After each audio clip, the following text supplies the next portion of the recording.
Now you will learn to give without expecting anything in return, and you will begin to live more spiritually. First of all, giving without expecting anything in return is incomprehensible to the mind, but this is the peak of the path of love. Those who love come to realize that giving is so beautiful and brings so much happiness. They discover that the more you give, the more you have. The more love you give, the more love you have inside. The more you open up and share, the more love bubbles up. Love is an eternal spring, and when you find out that the more you give, the more you have, you've learned the basic math of spirituality. Then you never hold back. You're always looking for someone who can receive your love, someone to share it with, because it refreshes you. The old is gone, the new is always arriving. You are like a well that has gone stagnant because you haven't given anything to anyone. You've never shared your water, and the water has gone stale. Allow people to come and let them drink from you, and then there's always a supply of new springs. The moment the water is removed, fresh water arrives. Your well is connected at the bottom with the infinite ocean. It is a gateway to the ocean. Those who give, those who share, come to know this and feel grateful when someone takes something from them. Something new is born within you. Your being is renewed by it. As you give, you rejuvenate. The giver always remains young. The one who does not give is always old, dead, decayed. If you ever donate your money to a teacher and they accept your donation, you should feel grateful. You should thank them for accepting something like money, which means nothing to them. It may be necessary in the world because a teacher also has to live in the world. It may be the means of exchange in this crazy world, but it is nothing. It is just an invented medium that everyone agrees on so we can exchange things. Society can live without money. For thousands of years, society lived without money, and sooner or later, a day will come when society will live again without money. Living with the help of money is so problematic, so useless. Soon, the earth will not need money, but teachers have always known that money is just a market invention. But a teacher has to live with you. If you go to a madhouse, it's better to pretend that you're also mad. Otherwise, you'll have problems. If you try to prove that you're sane, the mad will kill you. They did it with Jesus. They did it with Socrates. They were innocent. They tried to live in a madhouse just as they were, sane and innocent. They didn't know that the rule of the madhouse is that even if you're not mad, pretend you are, because madness is the valid currency. It is the legal recourse there. Don't be a stranger in a madhouse, otherwise the mad will gather and kill you. If you say you're not mad, it means you're trying to tell them they are mad, and this cannot be tolerated. An enlightened person has to live with you in this world and use your techniques, your tricks. Now, a beautiful story. Master Sizu needed a larger venue because the building where he taught had become too small, damp. Umezu, a merchant, decided to donate 500 gold coins for the construction of a new, damp building. He brought the money to the master and said, "Very well, I'll take it." Umezu gave Sizu a bag of gold, but was very dissatisfied with the master's attitude, as the amount he had given was very high. A person could live for a year on 3 gold coins, and the master hadn't even thanked him. Umezu served, "In this bag, there are 500 gold coins." Sizu said, "You told me that before."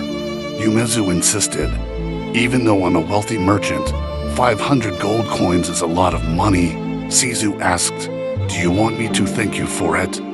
Umezu replied, "That's what you should do." Sizu said, "Why should I do that? The one who gives should feel grateful. The man must have been a miser. Otherwise, how could he gather 500 gold coins? And not just this. That amount must have been only a small part of his piles of money. But yes, he is a miser because going to a master seems contradictory. if he is a miser and a man of money. He should not appear charitable, but I know the reason. This gesture is also born out of fear. It aims to create security in the other world. He might have been approaching death, already old. Death is always near, and they are trembling. Maybe he noticed that death could arrive any day, and he had to make preparations for the other world. He must have had millions of gold coins and thought of giving 500 coins to prepare his passage to the other world. Umezu thought to himself, "Give this gold to the master. People say he is enlightened. Give him these 500 coins. He will take care of the other world. He can give you a certificate. People say he is on good terms with God. Somehow, it will be helpful. This is groping in the dark. A man who has lost his way in life is thinking about another life. Remember, only people who have lost this life think about the other life. And if you can lose this life, you will lose the other one too, because you will remain the same. Even if they force you into heaven, you will turn it into hell because you will take your habits, your mental mechanisms, your way of functioning, your whole past with you. You will turn heaven into hell. You can be in heaven. I don't see how you can't. Wherever you go, you will bring your hell with you.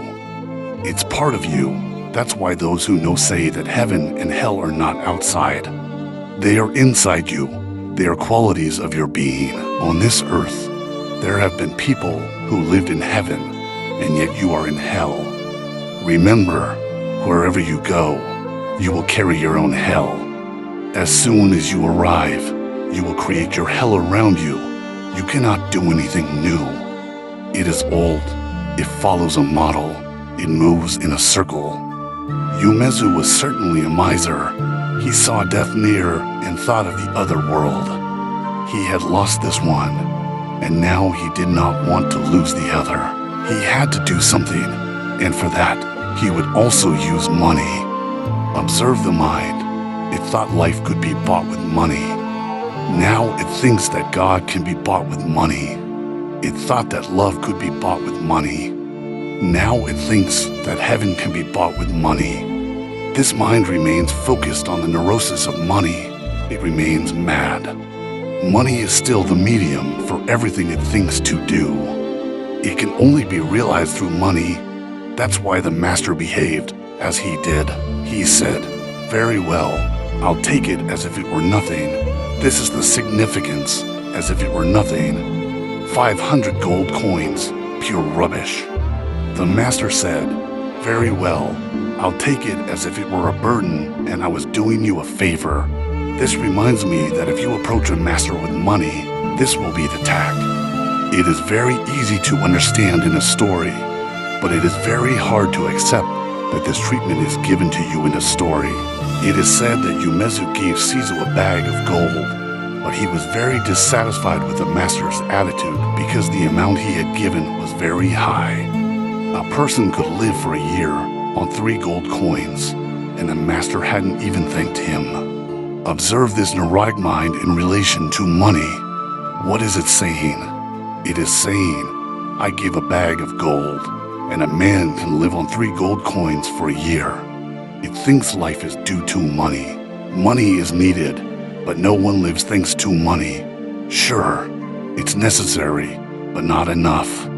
If there's money and nothing else, it's better to die sooner because you're living unnecessarily.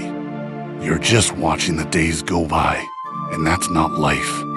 Jesus said, "Man cannot live on bread alone." He knew that bread is necessary, that no one can live without bread. That's true, but there's a higher dimension to life. If there's only bread, why eat the same bread over and over? It's pointless. But the man who lives by money thinks a person can live for a year on 3 gold coins, and here there are 500 coins. With that amount, eternal life is possible with 500 gold coins. That's why Umezu wondered what kind of man this was, who didn't even thank him. He was very dissatisfied. Whenever you give with a condition, you will feel unsatisfied because the condition will not be met. When you give unconditionally, you will feel a deep satisfaction because there is no reason to feel unsatisfied. When you give, you should enjoy it because giving is an end in itself. This man should have danced because the master had accepted. That is enough. He should have been grateful to the master. It would have been right for Umezu to say, I was worried about whether you would accept it or not because I know you well. This is just rubbish to you, and you have accepted it. Your compassion is so deep. He should have danced and given thanks, then gone away deeply happy and content. But no, that was not possible because it was not the end, but the means. He wanted the master to feel indebted to him. If this man reaches up to God, he would give a bag of gold and expect gratitude. What can you give to God, who has given you everything? And a master is a representative of divinity, of the same essence. What can you give him? Everything comes through him. At most, you are returning it to him. You should feel grateful for being accepted. But a man of money cannot understand this. He wanted the master to feel indebted for what he had done. And what he had done, in his attitude, was a significant amount. 500 gold coins. A man could live for a year on just 3 coins, because the mind thinks relatively, knows nothing of the absolute, only about the relative. His mind, Umezu, was giving his very life. His very heart was in that bag of gold. Those 500 coins were not of gold. They were from his heart. He had sold his life and negotiated for that bag of gold, and not even to be thanked was too much. The master was not behaving correctly. He felt dissatisfied. If you think about any master, you will always conclude that they do not behave correctly. Remember this: if you think, you will always conclude that they are not behaving the right way. If you observe and do not think, then you will know that they always behave correctly. The man thought, calculated, saw it so clearly, 500 gold coins, his entire life in this bag, and yet the master simply says, very well, I'll take it. Umezu asserted, in this bag, there are 500 gold coins. He thought perhaps the master had not realized, perhaps he was meditating, because how could it be that he would give 500 gold coins and only say, very well, I'll take it? He's not in his right mind. That's why he insisted and said, in this bag, there are 500 gold coins. Sizu said, you already told me before. It's unnecessary to repeat it. I've heard it. This was still worse, the lack of gratitude. He didn't even heed the insinuation and seemed to get a bit angry because he said, you already told me before. But Umezu insisted, even though I am a rich merchant, 500 gold coins is a lot of money. This is the problem with the mind. It says it's a lot of money, and you're treating it as if it's nothing. You're insulting me. A man focused on money cannot understand a man of love. He will always seem like a beggar, a madman, not of this world. Someone who doesn't understand behaves strangely. Despite the sharp vision, if you were to encounter a man like this somewhere, you would think he was crazy, although you wouldn't say it because it would be so rude. But you would think he had wasted his life sitting under a tree when he could have been earning a lot of money. They told him this many times. Buddha left his home and went to another kingdom, not just to get away from his relatives and family because they bothered him there and would have continued trying to persuade him to return. So he left the kingdom and went to another, but there he realized that these people are everywhere. You cannot run away. Rumors spread that a prince had abandoned his kingdom and had arrived there. Even the king of the neighboring kingdom, where Buddha was now, came and said, my son, you are young and do not know how the world works. You are immature. I have experience. Thanks to my experience, go back to your home. This is foolishness.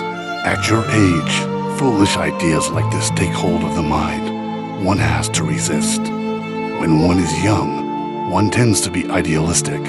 but later experience shows that one is wrong. Don't be foolish, return. Buddha listened to him and said, "You may be right regarding your experience, but I have lived in this world many lives. I never achieved anything. Enough is enough. I have left using my experience, not because of some romantic youthful idealism." The old man was not willing to listen and said, "If you don't want to return, I understand. Maybe there is some problem. Maybe you are not getting along with your father or your family, or something has gone wrong. Then don't return. Come here. I have a beautiful daughter. Marry her, and her kingdom will be yours." Buddha tried to explain, "I am married and have left behind a very beautiful woman. It is impossible to find another like her. But even that beautiful woman will not give me the essentials, and I am in search of the essentials." The old king walked away, saying, "You are mad, mad as a hatter." This happened everywhere Buddha went. He was so young and so beautiful. He had never walked the streets before, so wherever he went, everyone could see that he was a prince, not a beggar. Consequently, everyone advised him to return. The mind lives immersed in its own ideas, and with its own ideas, you cannot set aside the mind and then observe. The old man who approached Buddha missed an opportunity. It might not happen again for millions of lives, but he was trying to teach the greatest of teachers. He wanted Buddha to learn from him, and yet he himself gained nothing, got nowhere in the story. And Umezu says in the story, "In this bag, there are 500 gold coins. I am a wealthy merchant, but still, I know 500 coins is a lot of money. You are just a beggar." It's not said, but implied. You should understand what this means, what I am doing. I'm making a donation like this, and you just say, "Very well, I'll take it." And the master said, "Do you want me to thank you for it?" Masters never answer what you ask. They respond to what you really want to ask. They never respond to your question because it lacks importance. They always give an answer to what hides behind the question. You are not really interested in proving that gold is important or that 500 gold coins are a large sum. These are just rationalizations. You are hinting at something else. The master caught it immediately and said, "Do you want me to thank you for it?" He hit the nail on the head, struck right at the heart, and Umezu said, "You should do it." He didn't say, "I expect and want it," but "You should do it." This man is not a donor. He never has been. Even though he is giving, he is not truly giving. He is donating, but actually trying to make a deal. He says, "You should do it. I have done something great. Now it is your duty to give thanks." It's not about my desire or my plea. Sizu asked, "Why should I do it? The one who gives should feel grateful." It happened once in Japan that an enlightened man was always caught, sometimes rolling dice, sometimes committing a petty crime, but always minor. He stole only small amounts of money, and for that, he was sent to jail. He was an enlightened man and was jailed 26 times over his life. But those who were his disciples knew him. The last time he came out of jail, he was 78 years old, and the disciples told him, "Now don't steal anymore. Why do you do it?" He said, "Who will go to jail and try to make those jailers, those prisoners, meditative? Who will go there? I have to steal. It's the only way to reach those people, and for me, it's nothing. I have been helping, and there are many sick people there. They need me, and this is the only way I have to enter. They wouldn't let me do it any other way. This is the only courtesy that is demanded. An enlightened man has to live with you among prisoners, but if you are willing to understand the neurosis of money and the ecstasy of love, then you will be able to understand this. The one who gives should feel grateful and thanks because the other could have refused.